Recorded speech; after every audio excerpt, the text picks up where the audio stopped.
pero di ko maintindihan. Paano mo dinala yun? Di ko Hindi ko lang sila pinapansin. Kasi maintindihan. mahal ko sinasabi ng iba. Mahal ko yan. My name is Monica Florence Baralio. Don't Step on the Grass by Management.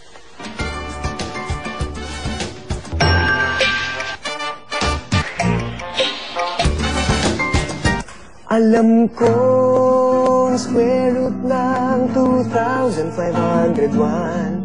Alam ko pangalan ng mga bituin at buwan.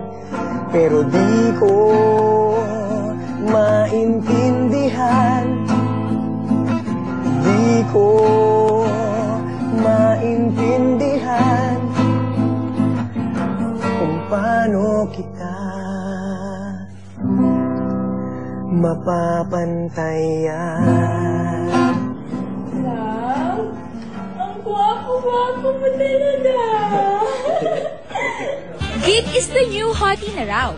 Oh my gosh! Sa mapanghusgang mundo ng teenagers, pwede naman palang mag-number 1 ang mga hindi lang sa academics. Kundi pagdating na din sa love. Yung pagiging isang geek, i-define muna natin kung anong ibig sabihin ng isang geek. Nakasalamin, sobrang kapal, di ba? At paminsan-minsan, yung hindi marunong pumorma ng maayos. Gusto nang niya, mataas yung grades niya, di ba? Yan yung kanyang pinaka-achievement. Yung geek ay tipo yung isang tao medyo kulang pagdating sa kanyang mga social skills. Ibig sabihin yan, yung mga iba, action figures, yung mga sinasabi ng mga panahon ko, mga totoy. Mga ka-vlog, mga kapuso, ito na ang pinaka-inaabangan natin ng lahat, ang Hirit Mo! Heartthrob! At ngayon meron naman tayong dalawang teams. Malalaman natin kung true love ba ang nararamdaman nila. Team A, Geek na si Monica at ang syempre Heartthrob na si Roel. At syempre makakasama rin natin ang Team B, Donna, isang beauty queen, and si John, isang geek na mathematician. Malalaman na natin kung true love ba ang nararamdaman ninyo. First statement, in-stalk ko siya bago niya ako napansin. Mahal ko yan! Correct! Hindi ko siya tinigilan hanggang hindi ko nakuha yung number niya.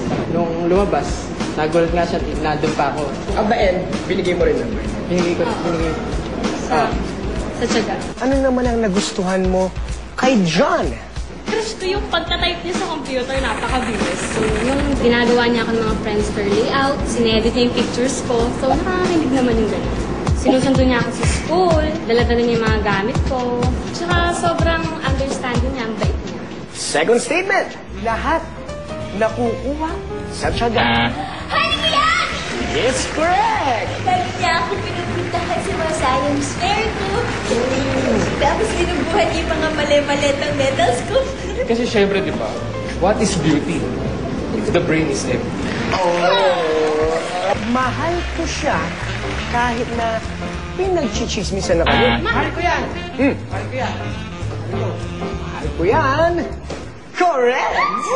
So, paano nyo hinahandle yung chismis? In-ignore na lang namin. Importante talaga yung nararamdaman namin na mahal namin na isa't isa. Kapag nakikita kami naglalakad sa school, group of boys, sasabihin nila, ay, yun yung boyfriend ni Donna, yun yung napili niya.